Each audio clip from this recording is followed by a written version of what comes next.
No, the first question they asked was, how many men have appeared? They were part of the lonely young women of this great city. And then I know of an old woman who stays up every night until 12 o'clock to hear the announcer say, "We are now signing off. Good night, and have a good sleep." That relieves her of her loneliness. There was really and truly, a woman wrote to me and told me that my program was the only one to which her cat ever listened. So our subject tonight has to do, to some extent, with loneliness. It affects all ages. Children are lonely. 5 million of them belong to divorced parents in this country. Boys get lonely. That's why they join gangs, because they get power which they do not individually have. Young girls are lonely when they get a pimple on the nose. Older girls are more lonely still when the boy treats them as a glass, throws the glass aside after he has taken the drink. They find then that they're just a replaceable part in the great erotic IBM machine. Their loneliness increases. Then there's the loneliness of leadership, being the top man on the totem pole. There's the loneliness of being at the bottom of the totem pole, because you're just one of the masses. You're apt to lose your personality. The loneliness sometimes of marriage, where all the jokes have been told. There's no new event to narrate. And it's the terrible solitude of being alone together.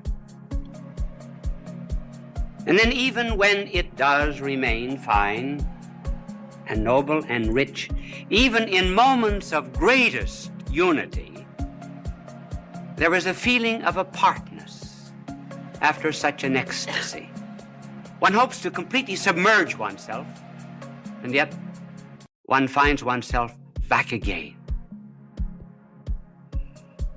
They're hypochondriacs. Of course, they're lonely. And so we were asked to talk on this program about this subject of loneliness. And I'm going to give, after these facts, which we've just narrated, I'm going to give first the causes, and then I'm going to suggest some remedies. Now, I didn't know whether to use the blackboard or not. My angel is here, and I cannot think of any diagram that I could use. Just write causes on the board. So I'm afraid I will not be able to use my angel, but just before I came on the program, he wanted to know if I would play a game of golf with him tomorrow. And I told him that I was not old enough for golf because I play tennis twice a week. When I get old, I am going to play golf, and I'm going to have a wagon, too, to take me around from hole to hole. And, but he was telling me that the other day he was playing golf, and he drove off 225-yard hole it was, and the ball went right into the cup. And he looked up to heaven and he said, "Dear Lord, let me do this by myself." He's not a lonely angel, as you see.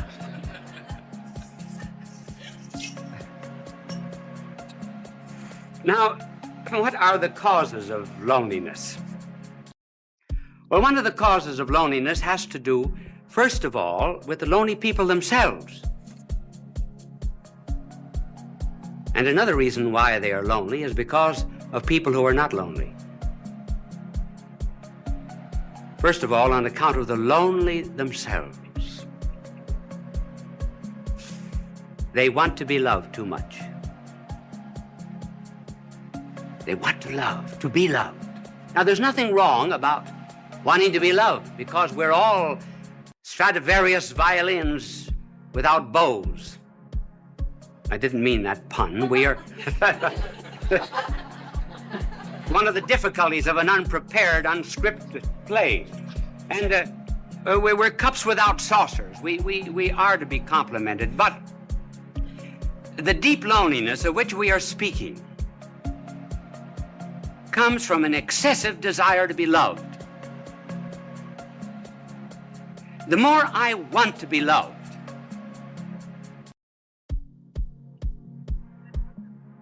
the less I am loved. The less I'm loved, the less lovable I become. The less lovable I become, the less I am capable of loving others.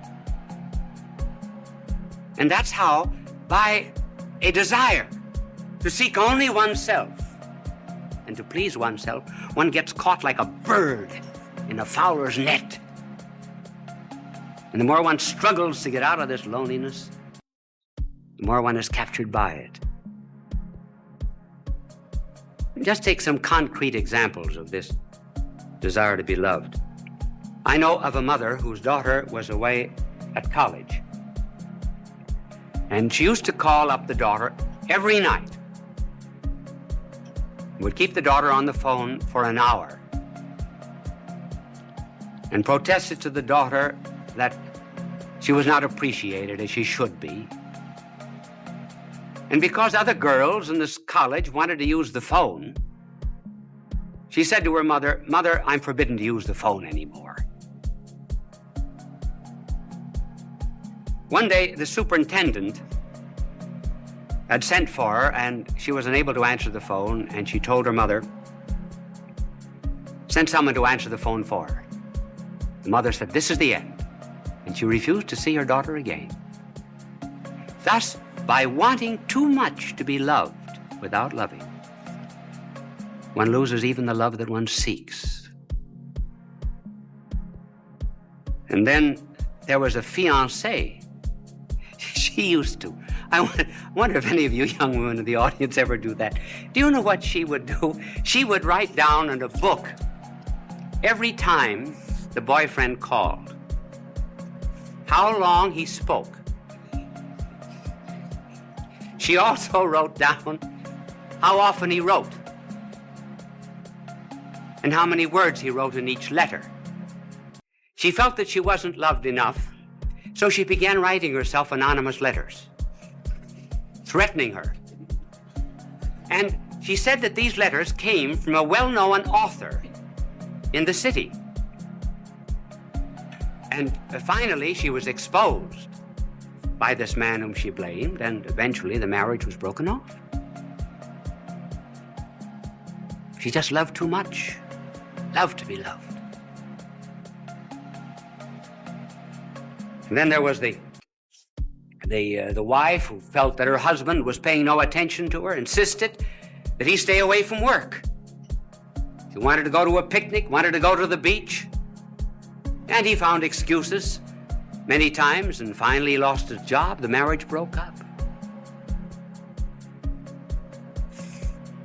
So one of the principal reasons of loneliness, therefore, is this egotism which seeks only oneself.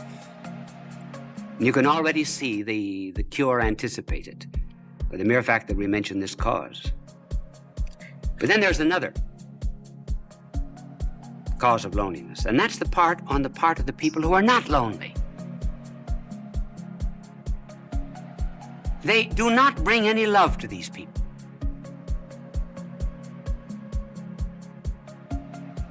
Do you know what we should do? We should really concentrate a great deal on certain types of people. We should concentrate on the unfortunate, on the poor, on the socially disinherited, on the unloved, particularly the unloved, and on the ugly. And we bring love to them. We put love into them. Then they become lovable. Now, for example, you are very lovable to God. Did you know that? You say, well, what is there in me to love? Nothing. But he put his love into you. That's why you're lovable. And that's what we have to do with other people. And so the loneliness of these people is increased also because the rest of us will not listen to them. Listening is a therapeutic. There was a psychologist who formulated a marriage case that involved sexual, financial, social, and legal complications. He went to 100 clergymen and 100 priests to present the story, and he carried the stopwatch with him. Do you know how long they listened? The average was 2.5 minutes. Then off-the-cuff answer. They refused to listen. They refused to care. George Bernard Shaw has something rather good on that subject. In his play St. Joan, King Charles says to Joan, "Why do not the voices come to me? I am the king." And Joan answers, "They do come to you, but you do not hear them.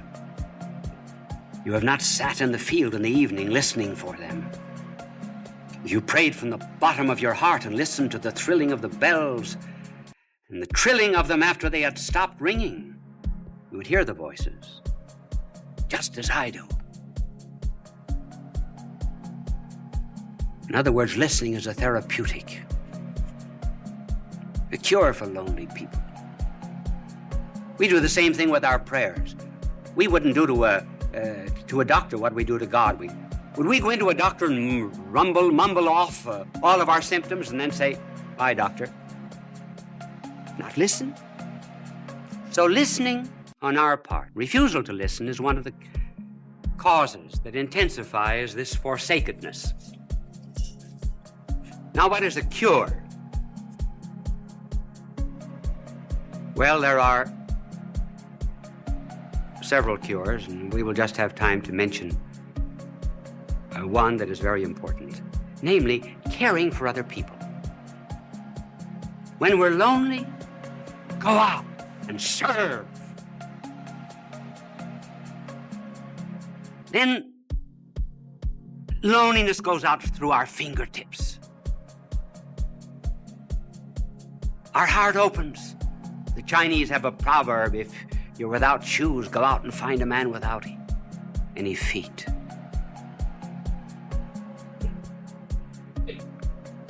Caring for others. I remember when I first went to Europe to study, to do my university work as a young priest. The first Christmas I was lonely. I was really lonesome. I think it was the only time in my life I was lonesome.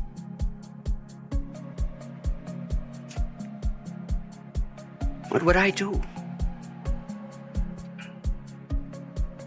So I went to someone in the city of Louvain and asked for a list of the worthy poor. And I went to this particular alley. It was the wrong address, actually. I got into Rat Alley. And when the door opened, there, earthen floor, was a blind father at a stove. 10 children barefooted around the stove. Ladder leading up to the second floor. One bed upstairs, bed downstairs. The children slept crosswise. I asked the family what they had. This was Christmas Eve, what they had for dinner, and she opened a bag of straw. Children had no sabots, no wooden shoes. I took care of them for 4 years while I was studying at the university. Got them jobs, rehabilitated them. I felt at times perhaps they were drawing on me. But do you know that the day that I went up for my examination as a professor at that university, that I went in at 9 o'clock to face 200 professors, I saw the whole family coming down the street. I asked them where they had been. They said, for the last 2 days, we've been at a shrine praying for you that you would pass the examination. We walked all the way back. I was never lonesome again. That's the cure. Helping the neighbor. But here's something to remember, too. We think we should not be lonely. In this age of psychiatry, there are 2 or 3 conclusions that our world has drawn which are false. One is that we should never have a tension. Certainly we have tensions. We must have them. We've got body and spirit, and they go in opposite directions. They have 2 different landing fields. Certain tensions are normal. If we didn't have them, we would be abnormal. And then we're lonesome. Sure, there's a metaphysical loneliness. Perfection is not here. This is not our home. I've got something that I want in my heart that nothing on this earth can satisfy, and nothing can satisfy you either. And we know it very well. So what's the cause of this loneliness? What are we looking for? Well, we say we're looking for God, yes. Then I know what you will answer. What does God know about loneliness? Now that's a good question. That's a good question. What does he know about loneliness? Does he know anything about the loneliness, for example, of a babe in Afghanistan who has no better home than just straw? Does God know anything about the loneliness of a mother who has to gather up a child in order to escape a dictator and fly halfway across Africa?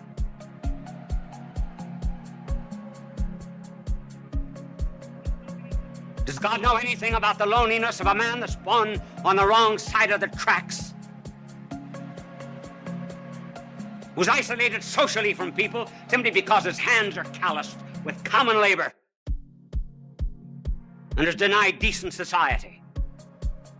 Sure, does God know anything about that kind of loneliness, for example, in which one is expelled from a city, disowned by one's own people? Does he know anything about the loneliness of being deserted by friends?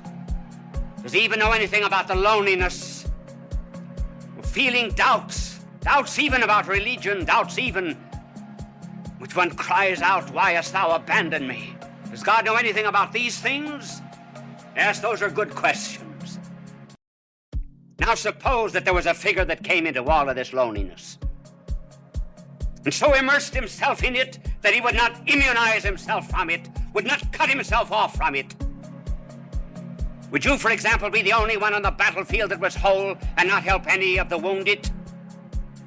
And so if there was a figure that came into this world of ours and refused to isolate himself from loneliness and felt it so much that blood poured out from his body, felt loneliness so much that as if all the robberies of the world were thrust into his hands, as if he himself were guilty, that felt all loathsome carnality so much that his flesh was hanging from him like purple rags.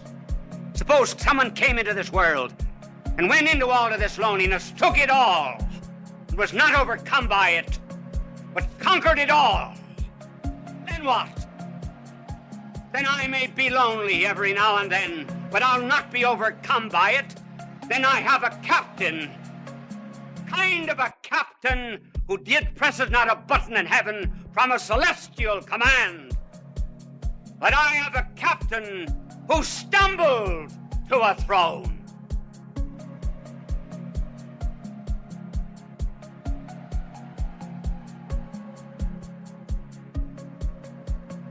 Bishop Sheen will return in a moment. Did that telecast seem a little short to you? Actually, I was just informed that we were 1 minute short. Now, I have a clock before me over there, and I keep my eyes on it. But this clock here was right. I finished 3 seconds before the time. But up in the control room, that celestial command that I just talked about, they figured it wrong by 1 minute. So they asked me if I could, instead of coming out for a very brief closing, come on and talk to you for a minute and a half. Now, you are put to the test. If that telecast seemed very short, you are enjoying it. We would say time passed like anything. If you were not enjoying it, it seemed very, very long. As a matter of fact, this minute and a half will seem interminable to you.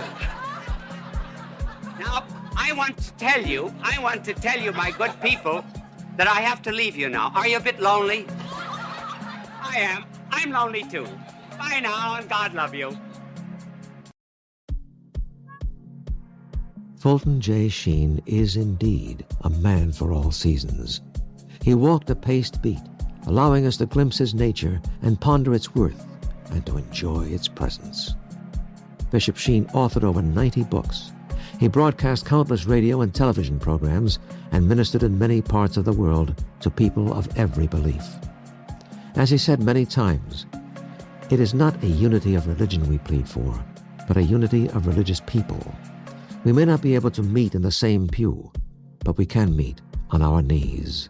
The bishop wrote 94 books, recorded countless radio shows, and appeared on hundreds of network and syndicated television programs. His legacy is... And when they finally came up to the front row, where I could see them very well, I leaned over and I said to one of them, I said, "What's the idea of taking up a collection during this lecture?" He said, "To get better speakers for next year."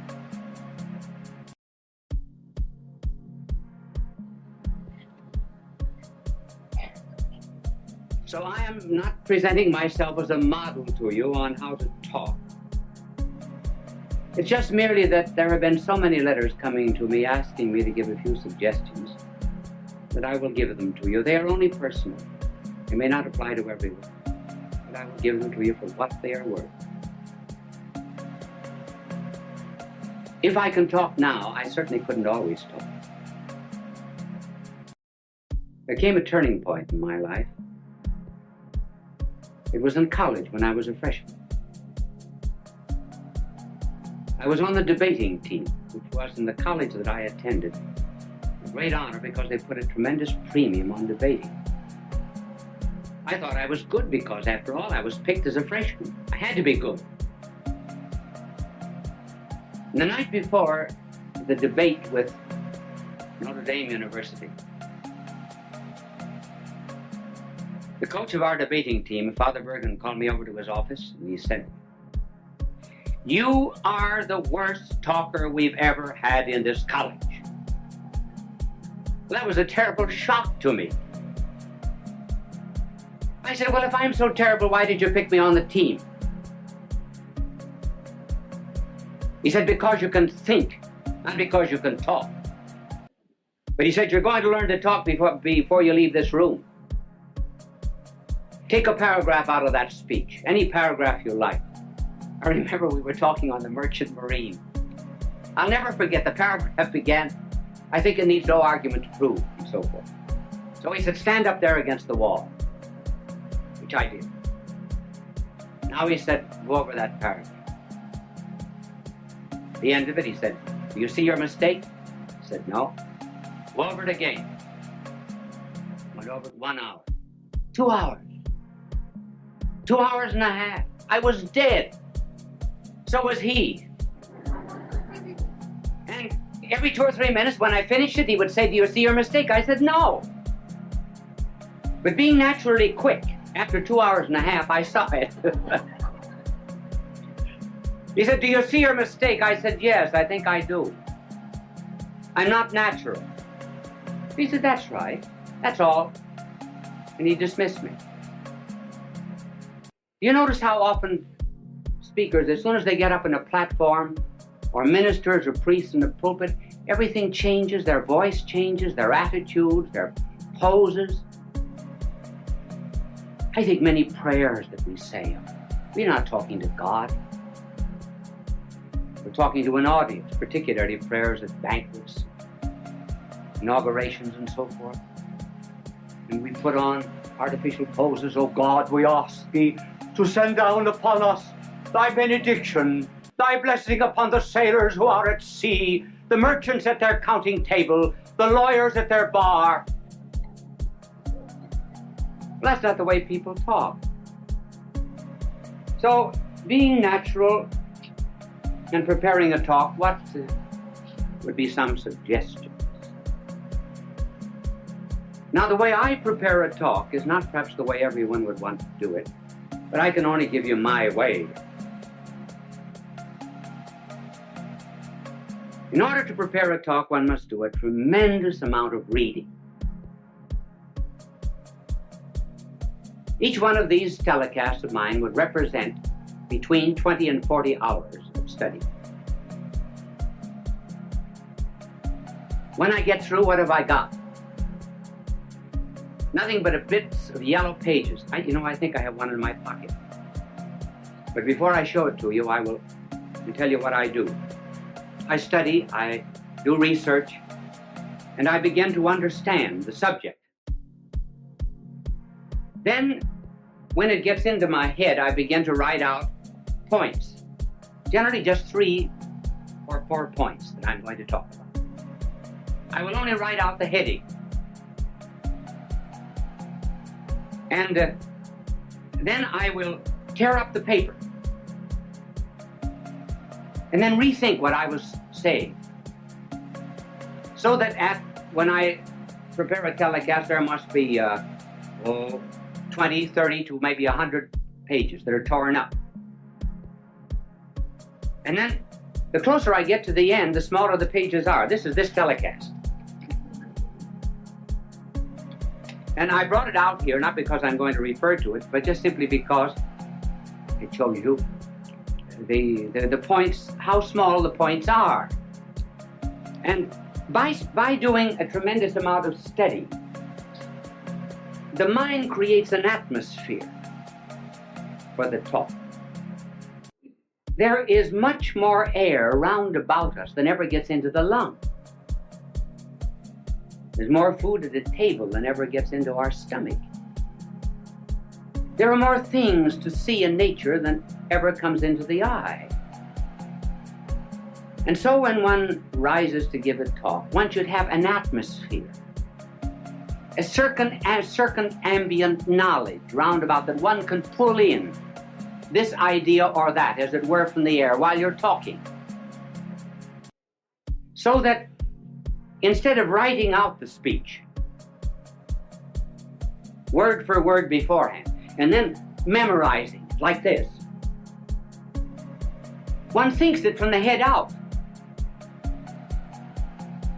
That's the reason you tear up the paper, so you don't have any information. You have to think it. Then you write down the ideas again. But by the time you get up to talk, you've already given the speech 10 or 15 times. And incidentally, it isn't a bad idea sometimes to talk out loud. If you can find a place in this day and age where you can walk and talk out loud without being counted crazy. How often, for example, students are asked to explain something. They think they know the lesson. When they get up, it's not there. Why? Because they were consecrated and dedicated to a dead page. Never went through their mind.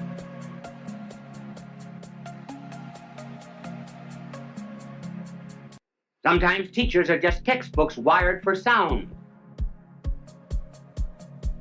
And studying is nothing but what is in print, passing from the mind of the book to the notebook of the teacher, or rather from the notebook of the teacher to the notebook of the student without passing through the mind of either.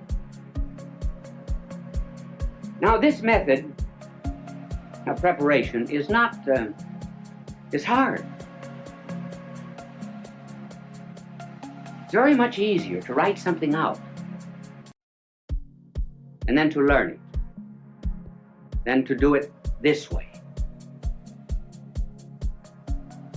Sometimes if you do not feel well when you're giving a telecast or a lecture, thoughts do not come. You cannot always recall exactly what you had in your mind. But at any rate, there's a spontaneity. That's what people like. Even the mistakes you make. Now, one of the reasons, for example, Why people like to have me draw is because everybody in the audience can draw better than I can. They feel they're far superior, and rightly so. So if I make a mistake in talking, fine. That's good. They say, I could do it just as well as that. And they can. This method, while it's harder and is a wonderful preparation for absorbing knowledge, has difficulties. One difficulty is that there are some people who give speeches who must write them out. For example, the President of the United States has to have his speeches written because every word is important. Then, too, there are some things that are not worth learning. John Barrymore, for example, would commit all the lines of Shakespeare by heart. But when he played in comedies and cheap movies and so forth, he absolutely refused to learn anything. He wanted helps outside.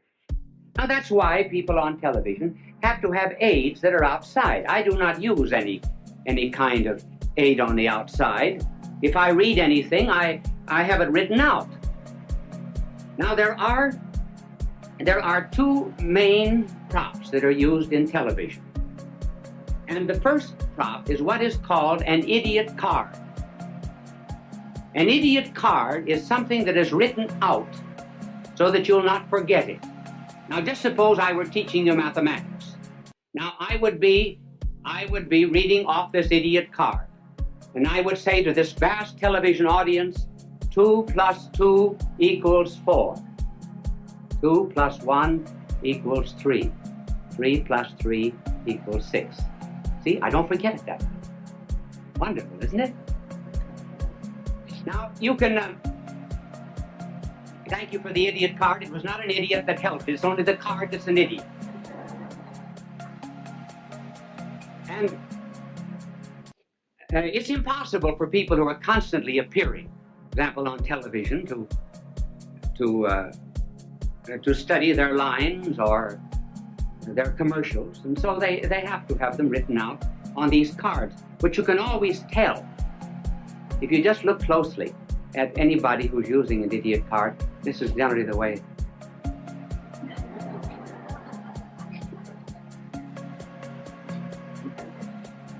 So do not be hard on them. If I were saying something that was not worth committing to study, I certainly would use one too. Now there's another prop, which is better. And that is what is called a teleprompter.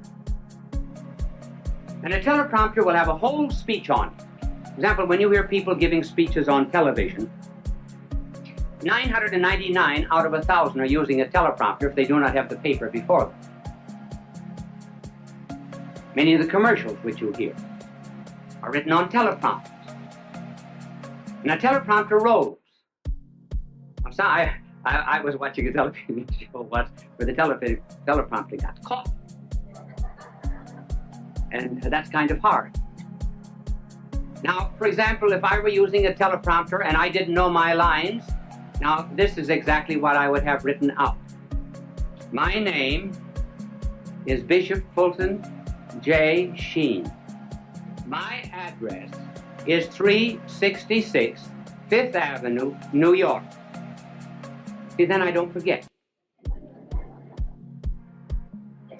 Now this is the teleprompter. These are some of the aids that are used in television, and television simply could not exist without them.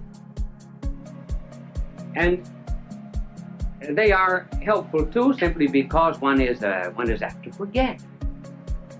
Many times, you're standing before a television camera, momentarily I can't think of the next point. Well, I'll throw in a story or something till it comes back to me. You don't know it, but I do. I don't get too embarrassed. I don't get flustered because I can't remember it. I remember, I was giving a talk once in Ireland at the Eucharistic Congress. I've forgotten when it was, sometime, a long time ago. If there was ever a time in my life I wanted to do well, it was then. And I was reciting a poem that I know just as well as I know the Our Father. It was a poem written by an Irishman, Joseph Mary Plunkett. And the poem was, I see his blood upon the road, and in the stars, glory of his eye. His body gleams amid eternal snow, and his tears fall from the sky. I see his face in every flower. The thunder and the singing of the birds are but his voice. Carven by his power, rocks are his written word. And I forgot the next line. The reason I forgot was because I had said something before that the audience seemed to have taken politically. I didn't want it to have political significance. So while I was reciting this poem, I was giving myself an intellectual spanking. And I spanked myself so hard that when I got to the 9th line of this poem, I forgot. And I said to the audience, I forgot. Well, tens of the tremendous crowd there, tens of thousands of jaws dropped in disappointment. And when an Irish jaw drops, it collapses. So I had to get myself out of the difficulty. There came to me then a line of Patrick Henry. Not the one that you know. Well, Patrick Henry also said something else. He said, when you're in difficulty in an oration, throw yourself into the middle of a sentence and trust to God Almighty to get you to the other end. And so I began. I didn't know what I was going to say, but I started. I said, I'm glad I forgot. I didn't know how I was going to continue, so I started again. If I had ever wished to have forgotten anything, so I thought I'd give myself another jump on the springing board. If I had ever prayed to have forgotten anything, I should have prayed to have forgotten these lines of Joseph Mary Plunkett. I think there's beautiful symbolism in their forgetfulness. And that symbolism is that standing on the anvil of Ireland's soil, one should be able to hammer and forge out the sparks of his own poet and not be dependent upon a magnanimous soul like Joseph Mary Plunkett.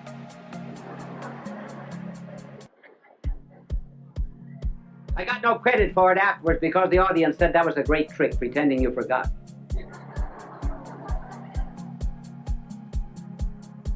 It is always well to be prepared for such unexpected moments when you do forget. And even better still, when you're at a banquet and called upon to give a talk.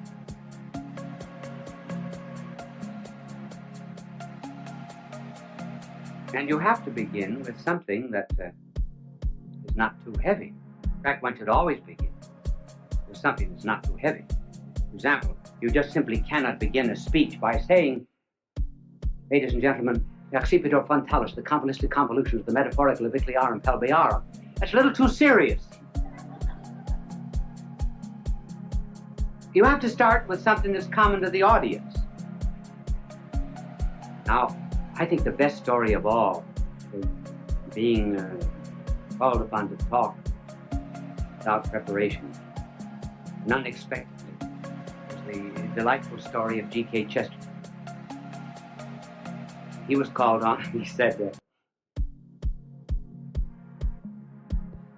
during the days of the persecution of the Christians, 2 Christians were out in the Colosseum.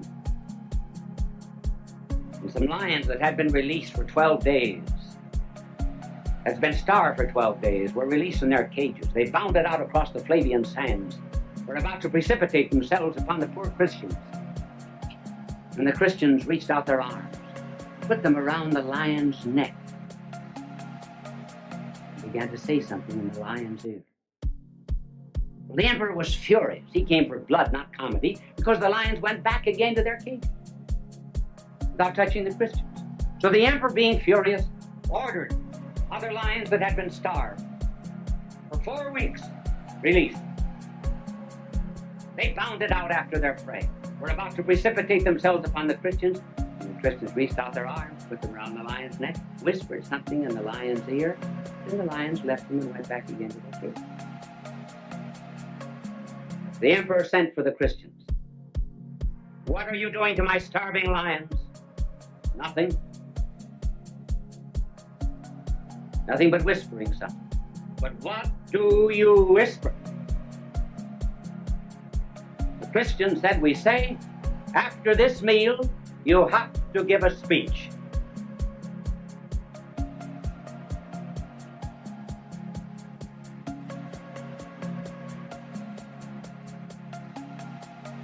So a preparation is the most important part of the talk. And then as regards delivery,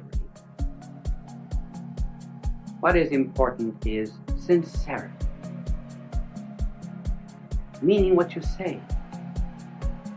Children are the best judges of anything that's heard on television. I do not mean dramas where there's an artificial emotional interest created, but children who may not understand what is being said. They know whether the speaker is sincere or not. Incidentally, that's a good word, sincere.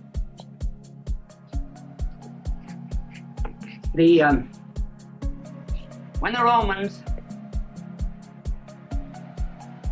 put up their many marble columns in their temples and their courts, they sometimes would find marble that had a flaw in it.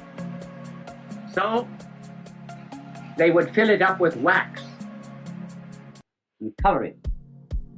Wax in Latin is cera. If they found a perfect marble that had no need of artificial filling, then it was called sine in Latin, means without wax, or sincere.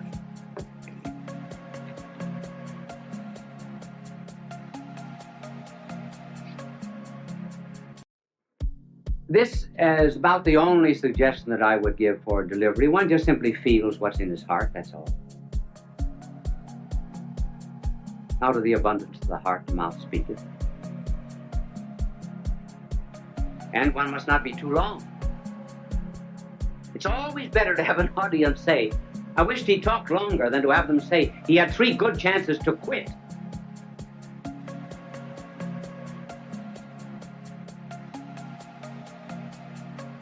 And then to end the communication of any idea, the secret of a good talk is the secret of fire. Fire has 2 qualities, heat and light.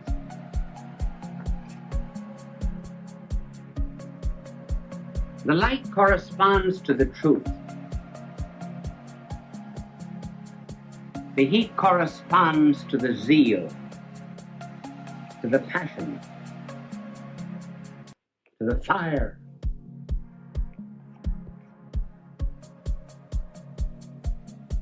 And the fire and the passion come always from the truth. When one is on fire with anything, really believes it, all the words come out natural. And above all things else, the making of an orator tool is really on this move. Because the power to make an audience feel what you're saying does not come just from these fires. It comes from fire.